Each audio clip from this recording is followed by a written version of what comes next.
Okay, good morning students. कैसे हैं आप सब लोग। तो यहाँ पे आपके लिए एक और प्रॉब्लम रहे हैं हाइड्रोजन इलेक्ट्रोड कंसंट्रेशन सेल की। तो इस प्रॉब्लम में यहाँ पे देखें, दो हाइड्रोजन इलेक्ट्रोड हमने कनेक्ट कर दिए, मतलब ये कंसंट्रेशन सेल बन गया है। और यहाँ पे हाफ सेल ये ए है और ये हाफ सेल बी है। ओके, हाफ सेल ए में हाइड्रोजन जो है 0.5 एटमॉस्फेयर पे है यहाँ पे। इसको थोड़ा बड़ा कर लेते हैं, let's enlarge it. Okay, 0.5 atmosphere पे है और हाइड्रोजन जो है सेल बी में 1 एटमॉस्फेयर पे है। हाइड्रोजन जो सॉल्यूशन है हाइड्रोजन इलेक्ट्रोड का, वो अमोनियम क्लोराइड 0.1 मोलर है बी में, और ए में ये KCl है 0.1 मोलर का। ओके, और क्वेश्चन जो है हमारा इस तरीके से है कि what is E cell when both electrodes are connected. Okay, जो दोनों इलेक्ट्रोड हैं वो कनेक्ट कर देंगे तो हमारे पास जो टोटल ई सेल की वैल्यू है वो कितनी आएगी। ओके, इस तरीके से। तो यहाँ पे KB भी आपको दिया हुआ है 10⁻⁵। ओके, अब यहाँ पे मैंने पहले से ये सॉल्व कर रखा है आपको, ताकि हम जल्दी जल्दी इसको कर सकें और ये छोटा बन जाए। ठीक है, तो सबसे पहले आपको क्या देखना है कि what is H+ ion concentration in both the electrodes, क्योंकि वो सॉल्व करने के लिए ज़रूरी होगा। तो ये जो सेल ए है हमारा, उसमें क्या भरा हुआ है, KCl भरा हुआ है। और KCl क्या है, KOH और HCl से बना हुआ है। और ये KOH कैसा स्ट्रॉन्ग बेस है और ये स्ट्रॉन्ग एसिड है, तो इसका कोई हाइड्रोलाइसिस यहाँ पे नहीं होगा। और जब हाइड्रोलाइसिस किसी भी सॉल्ट का नहीं होता है तो वहाँ पे जो pH है वो वाटर का चेंज नहीं होता है, और pH वाटर कितना होता है, 7 होता है। तो जो सेल A है उसका pH कितना हो जाएगा, 7 हो जाएगा। ठीक है, लेकिन सेल B में जो है वो अमोनियम क्लोराइड है।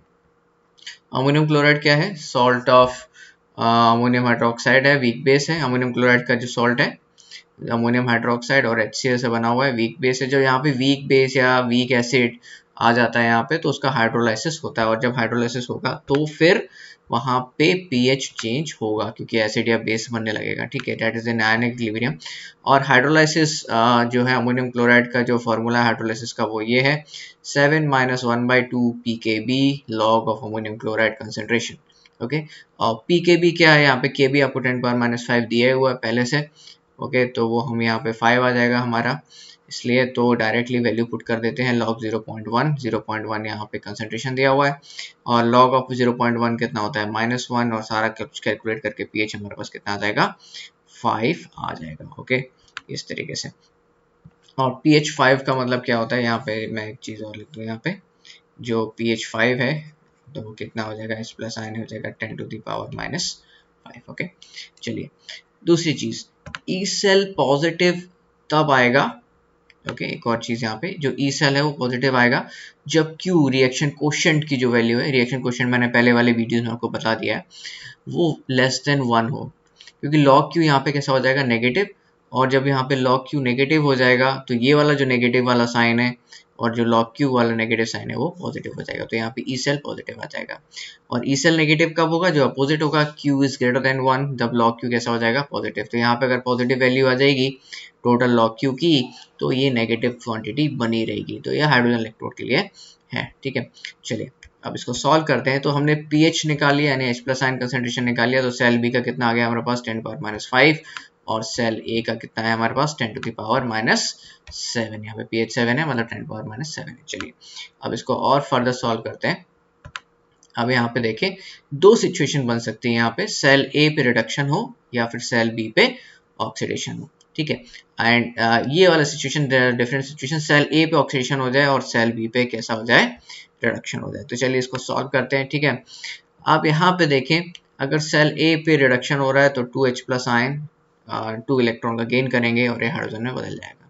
H+ आयन सेल A में कितना है, 10⁻⁷, और हाइड्रोजन का प्रेशर कितना है, 0.5 एटमॉस्फेयर। ठीक है, सेल B पे ऑक्सीडेशन हो रहा है तो हाइड्रोजन इलेक्ट्रॉन लूज करेगा अपने, और यहाँ पे 10⁻⁵ है और ये 1 एटमॉस्फेयर है।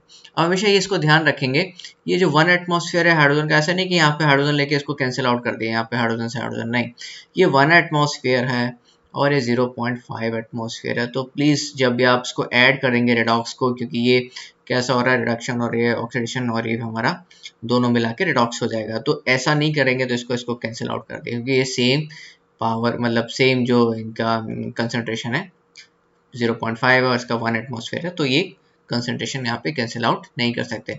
ऐसे ही यहाँ 10⁻⁻7 है, 10⁻⁵ है, तो ये नहीं कि h प्लस आइन यहाँ से लिया और h प्लस आइन यहाँ से लिया वो उड़ा दिया, नहीं, गलत हो जाएगा आपका। ठीक है, तो दोनों को हमने यहाँ पे लिख लिया, 2h प्लस आइन और हाइड्रोजन H2 और 2h प्लस आइन। तो ये हमारा जो रेड कलर है वो सेल A का है और जो ब्लैक कलर है वो B का है, और इसका हमने Q लिख लिया, प्रोडक्ट अपॉन रिएक्टेंट। ओके, तो प्रोडक्ट अपॉन रिएक्टेंट लिखने के बाद हमारे पास ये कुछ ऐसा सीन आया है।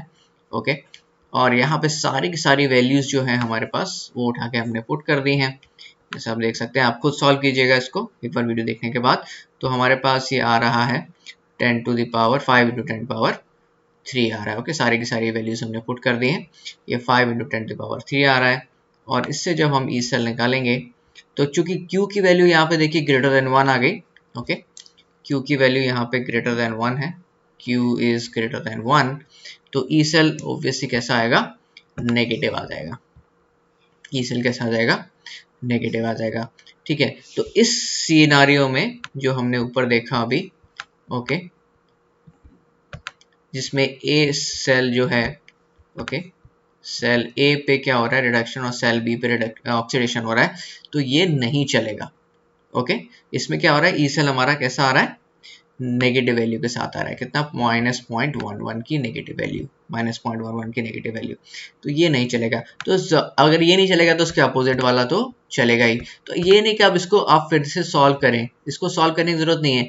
आप जो भी आंसर पहले आया है, जैसे हम पिछले वाला हमारा कैसा है, 0.11 नेगेटिव का आया, तो यहाँ पे आंसर कैसा आ जाएगा, +0.11 आ जाएगा पॉजिटिव का। ओके, तो सेल यहाँ पे काम करेगा, यहाँ पे सेल काम नहीं करेगा, सेल विल नॉट वर्क यहाँ पे। ठीक है, इस सिचुएशन में सेल विल नॉट वर्क, यहाँ पे सेल काम नहीं करेगा। वीडियो मैंने काफी तेज बनाई क्योंकि एग्जाम का टाइम है, ज्यादा आपका टाइम वेस्ट नहीं करूंगा मैं। ओके स्टूडेंट्स, सो अभी के लिए ठीक है, मैं कुछ और ऑर्गेनिक की प्रॉब्लम्स भी आपके लिए डालूंगा। ओके, फॉर फर्दर आपके, ताकि नॉलेज में इजाफा होता रहे। Okay, bye students.